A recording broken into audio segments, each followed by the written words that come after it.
Hi friends, ನಮ್ಮನೇಲಿ ಹೀಗೆ ಹಸಿ ಅವರೆಕಾಳು ಮತ್ತೆ ಸೊಪ್ಪು ಹಾಕಿ ಉಪ್ಸಾರು ಮಾಡ್ತೀವಿ ಅನ್ನೋದನ್ನ ತೋರಿಸ್ಕೊಡ್ತಾ ಇದೀನಿ. ಒಂದ್ ಕಟ್ಟು ಸಬ್ಬಸ್ಗೆ ಸೊಪ್ಪು ತಗೊಂಡಿದೀನಿ, ಒಂದ್ ಅರ್ಧ ಕೆಜಿ ಅವರೆಕಾಳು ತಗೊಂಡಿದೀನಿ. ಖಾರಕ್ಕೆ ಎಷ್ಟು ಬೇಕೋ ಅಷ್ಟು ಹಸಿಮೆಣಸಿನಕಾಯಿ, 2 ಟೊಮೊಟೊ ಮತ್ತೆ ರುಚಿಗೆ ತಕ್ಕಷ್ಟು ಉಪ್ಪು ಹಾಕೊಂಡು ಒಂದ್ ವಿಶಿಲ್ ಕೂಗಿಸ್ಕೊಂತಾ ಇದೀನಿ. ನೀವು ನೋಡ್ಬೋದು ಕಾಳು ಎಷ್ಟು ಚೆನ್ನಾಗಿ ಬೆಂದಿದೆ ಒಂದ್ ವಿಶಿಲ್ಗೆ ಅಂದ್ಬಿಟ್ಟು. ಇವಾಗ ಅದ್ರಲ್ಲಿರೋ ಹಸಿಮೆಣಸಿನಕಾಯಿ ಮತ್ತೆ ಟೊಮೊಟೊ ಮತ್ತೆ ರುಬ್ಬಕ್ಕೆ ಎಷ್ಟು ಬೇಕೋ ಅಷ್ಟು ಸ್ವಲ್ಪ ಕಾಳು ಸ್ವಲ್ಪ ಸೊಪ್ಪುನ ಎತ್ಕೊಂಡಿದೀನಿ.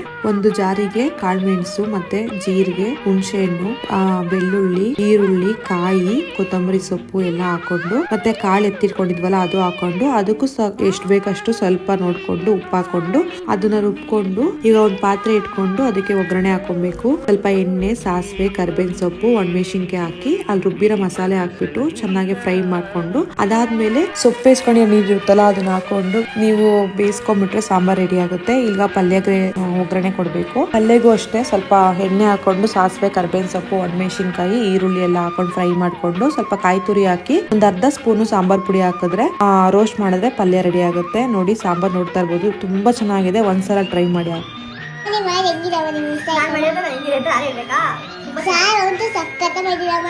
ಸೊಪ್ಪು ಸ್ವರ್ಗ